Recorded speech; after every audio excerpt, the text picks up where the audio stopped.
On the night of October 24, 1944, the American submarine USS Tang was conducting the most successful patrol in the history of submarine warfare. Her commander, Richard O'Kane, had already sunk 7 ships during this fifth war patrol, bringing his total to 24 Japanese vessels destroyed, more than any other submarine captain in the United States Navy.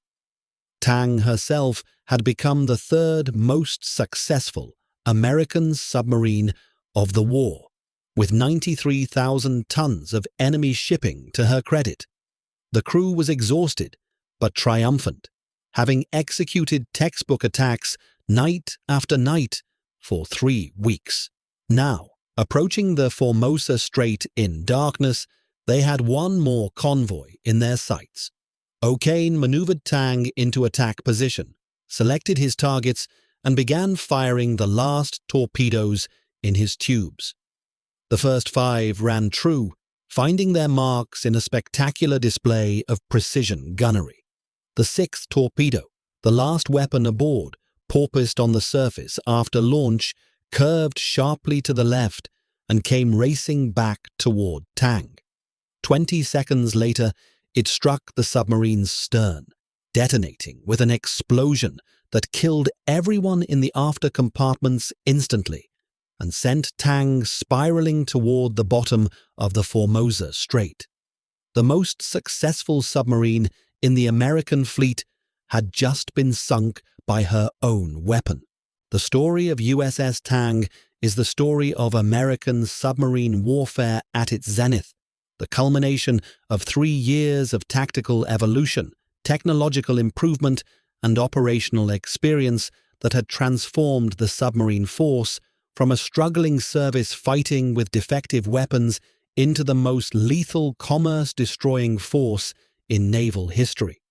Tang was a Balao-class submarine, commissioned in October 1943, one of the modern fleet boats that could dive deep, run fast, and carry enough torpedoes to devastate entire convoys.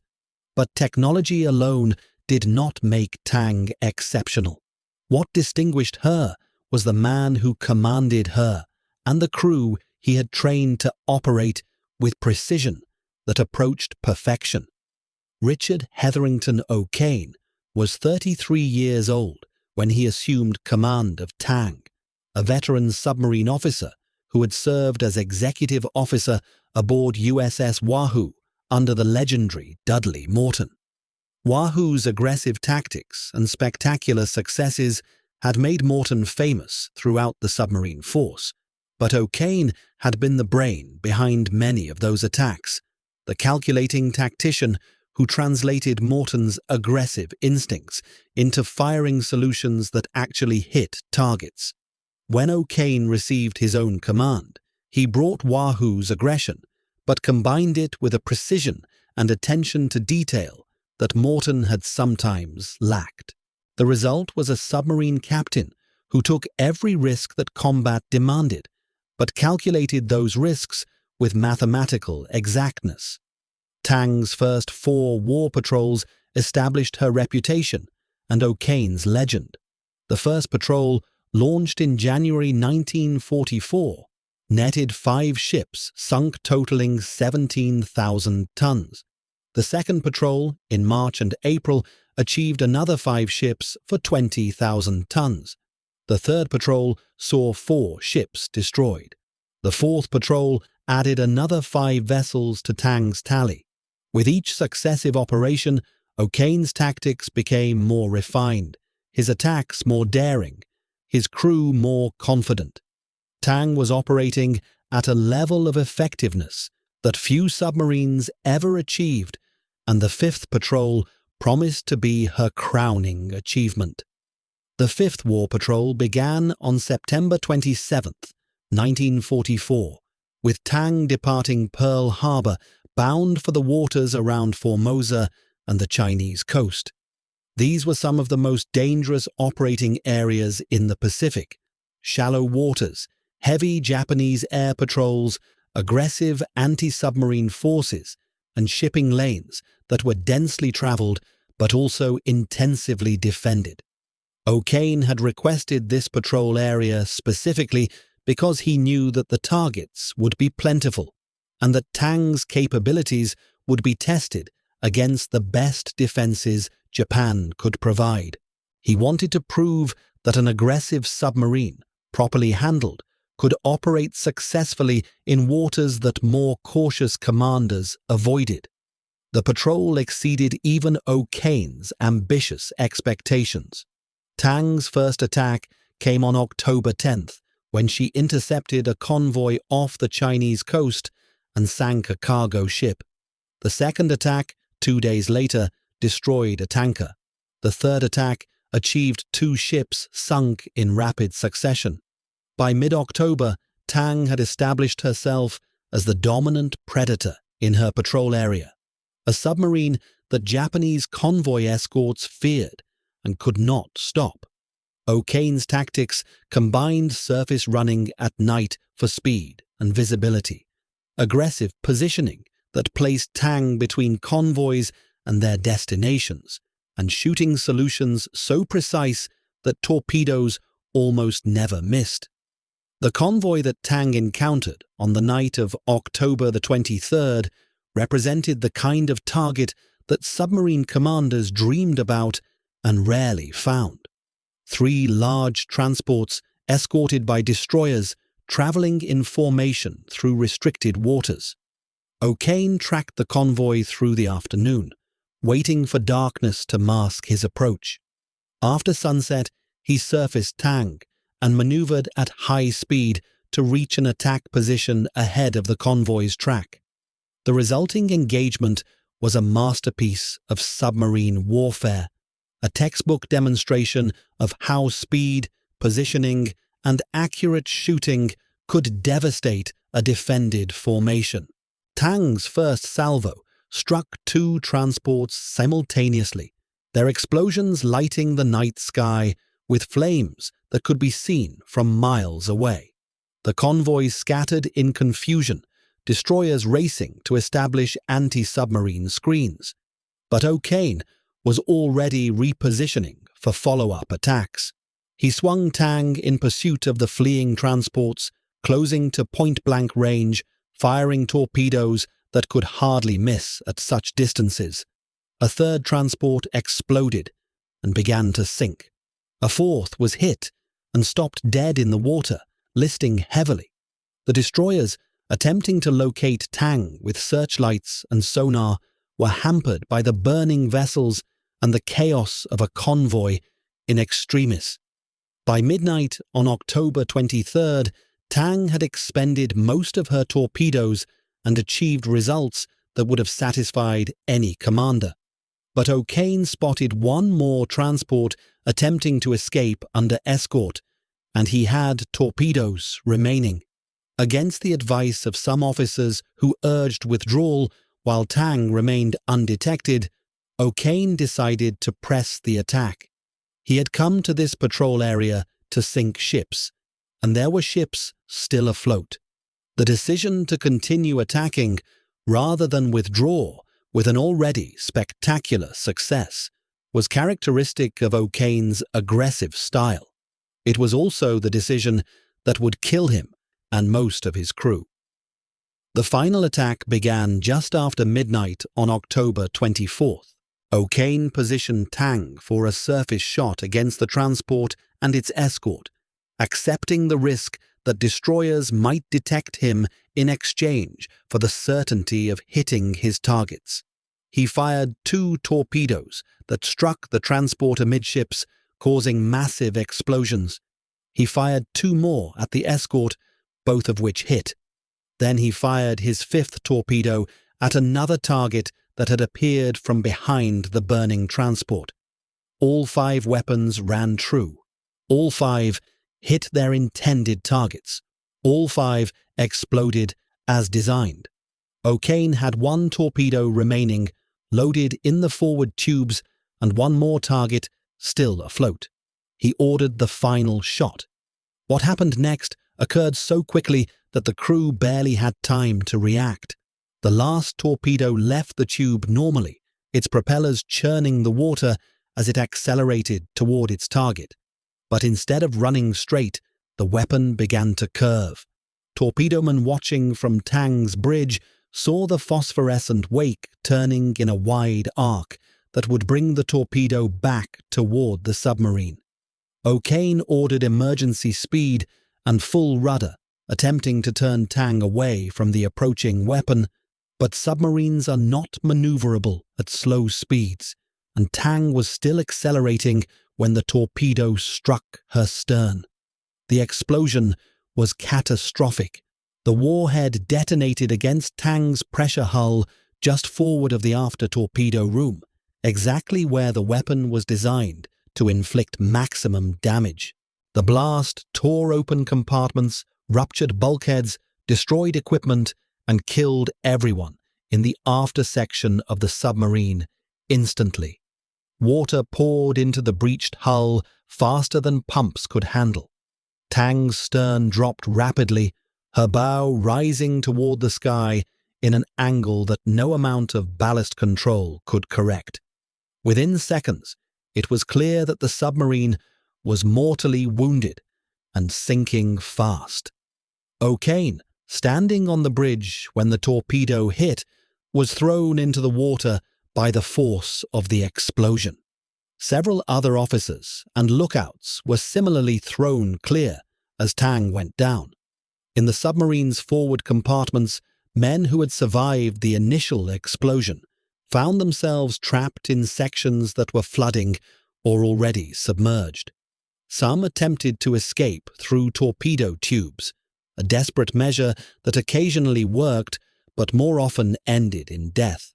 Others huddled in compartments that retained air pressure, knowing that their only hope was rescue that might never come.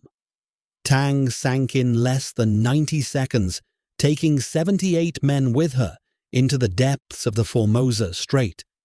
The survivors on the surface, O'Kane, the executive officer, and 3 enlisted men, found themselves in water filled with debris, fuel oil, and Japanese ships that were hunting for the submarine that had attacked them. They stayed afloat using life jackets and pieces of wreckage, trying to remain invisible to the destroyers that were crisscrossing the area with searchlights. As dawn approached, they were spotted and picked up by a Japanese destroyer. Their ordeal as submariners had ended. Their ordeal as prisoners of war was about to begin. Below the surface, the drama continued. 9 men in Tang's forward torpedo room had survived the initial flooding and explosion. They were trapped in a compartment 180 feet below the surface, far beyond the depth where conventional escape was possible. But Tang's forward torpedo room was equipped with Momsen lungs, emergency breathing devices that theoretically allowed escape from submerged submarines. The procedure was dangerous and had never been attempted from such depth under combat conditions. But remaining in the torpedo room meant certain death as the air supply depleted. The 9 men decided to attempt escape. The escape procedure required flooding the torpedo room with seawater until internal and external pressure equalized, allowing the hatch to be opened. The men would then swim to the surface using the Momsen lungs to breathe, ascending slowly enough to avoid decompression sickness, but quickly enough to reach air before their breathing devices failed. The depth, 180 feet, was at the extreme limit of what the Momsen lungs could handle. The darkness, the cold water, and the psychological stress of being trapped in a sinking submarine all worked against survival. Nevertheless, the men began the escape procedure. 5 of the 9 men reached the surface alive. 4 died during the ascent, from drowning, from equipment failure, from decompression injuries, or from simply losing consciousness in the darkness and confusion of the ascent. The 5 who made it up found themselves in daylight, surrounded by Japanese vessels, too exhausted to do anything but float and wait to be captured. They were picked up and joined O'Kane and the other surface survivors in captivity. Of Tang's crew of 87 officers and men, only 9 survived. 78 died in the sinking, killed either by the initial explosion or by drowning when the submarine went down. The cause of the circular run that killed Tang has been debated but never definitively established.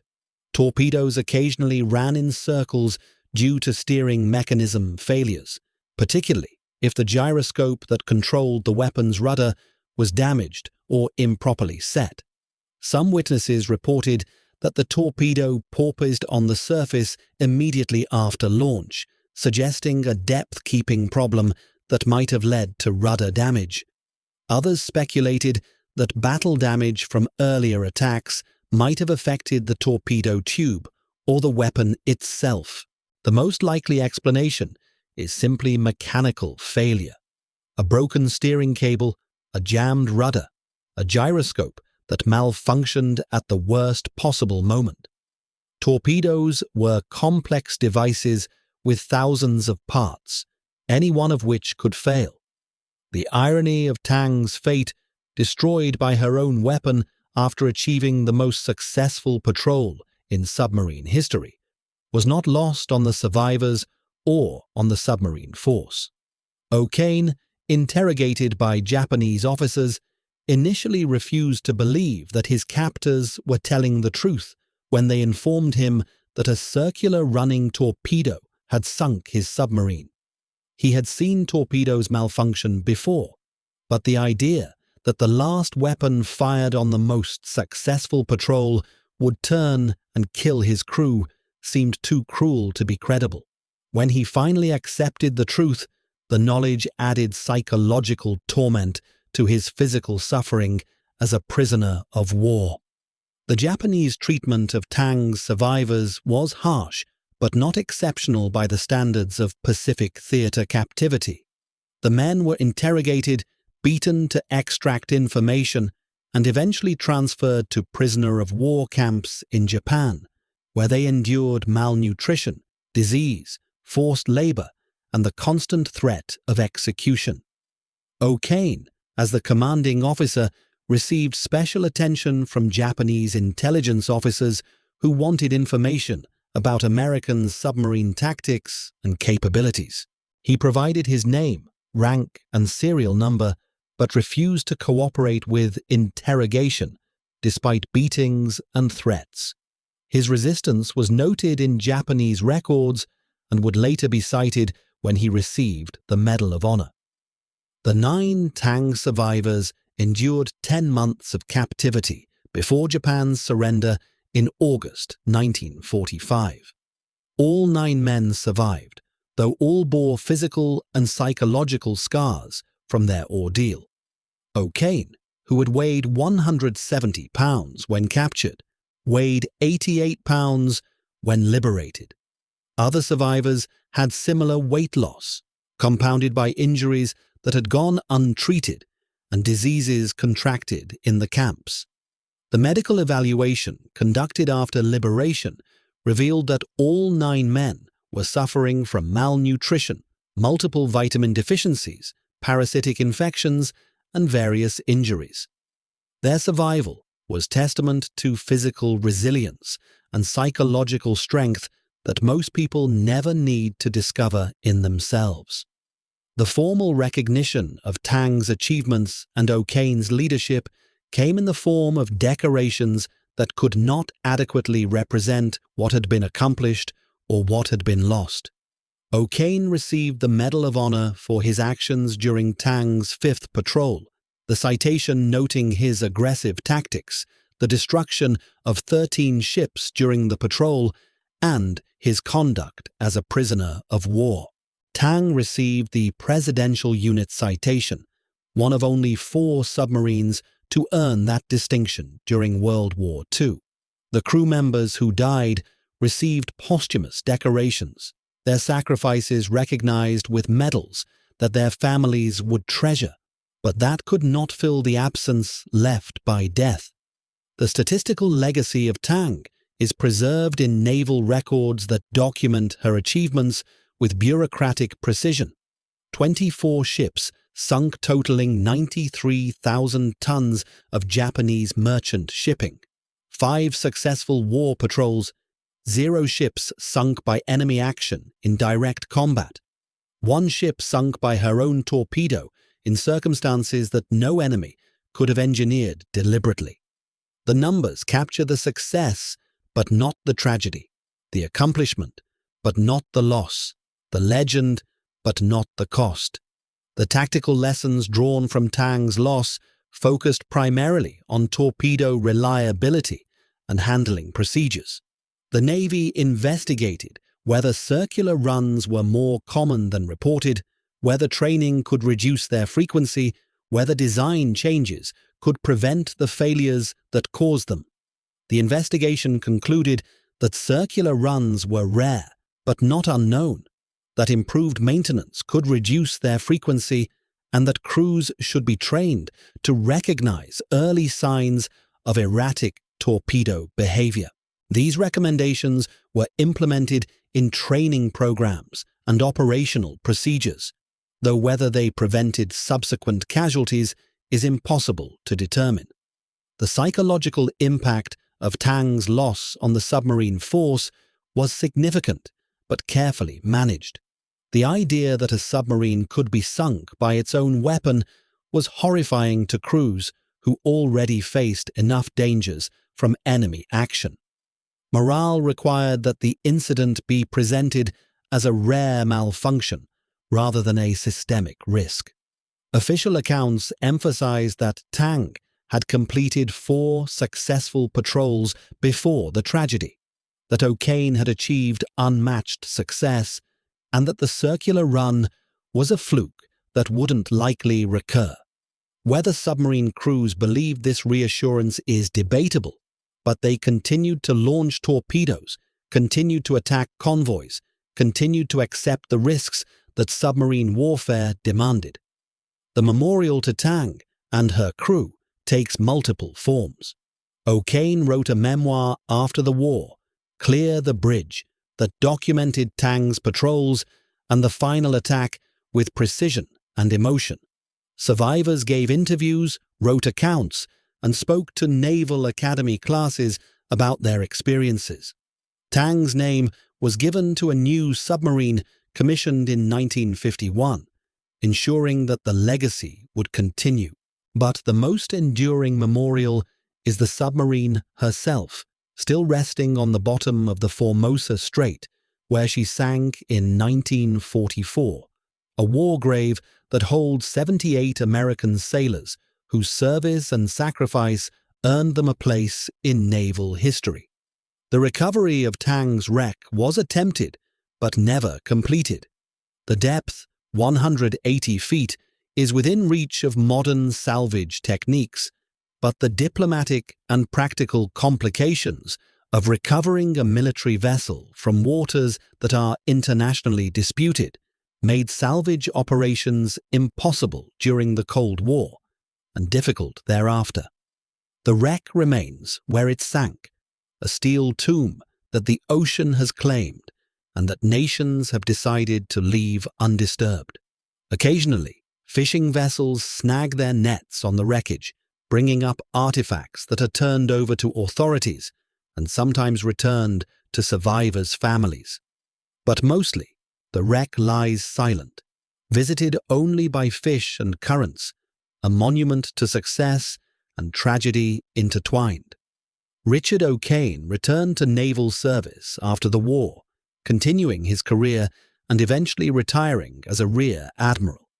He remained active in submarine veterans organizations, speaking about Tang and advocating for submarine service members. He never fully recovered from his captivity. The physical damage was too severe, the psychological scars too deep. But he maintained the dignity and professionalism that had characterized his command. He died in 1994, the last surviving submarine commander to have received the Medal of Honor in World War II. His legacy is preserved in the records of Tang's patrols, in the memoir he wrote, and in the memory of those who served with him. The broader context of Tang's loss is the success of American submarine warfare against Japan, a campaign that sank 5 million tons of Japanese shipping and strangled the empire's ability to wage war. Tang was exceptional, but she was not unique. Other submarines achieved remarkable success. Other commanders displayed courage and skill. Other crews endured dangers and prevailed against odds that should have been impossible. Tang's story is one of many, but it is also representative of all of them. The success, the sacrifice, the tragedy of war that kills randomly and respects neither courage nor achievement. The final irony is that Tang's most successful patrol ended with her destruction not by enemy action, but by mechanical failure, not through combat, but through accident.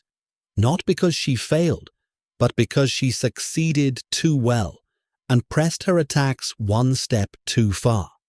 The submarine that should have returned home to heroes' welcome instead became a casualty statistic, her crew dead or captured, her achievements overshadowed by the manner of her loss. This is the nature of war, which does not distinguish between courage and caution, which kills the successful and unsuccessful alike, which respects accomplishment only until the moment when luck fails and skill proves insufficient. 24 ships sunk, 93,000 tons destroyed, 5 patrols completed, 1 circular torpedo, 78 men killed, 9 survivors. These numbers tell the story of USS Tang, the submarine that sank herself. They record achievement and tragedy, success and failure, skill and chance. They document what was accomplished and what was lost, what was gained, and what can never be recovered. And they stand as testament to the fundamental truth that war is not fair, that victory does not guarantee survival, that the submarine that fights most aggressively may be the submarine that dies from her own weapon, in waters she dominated, on a night when she had already won.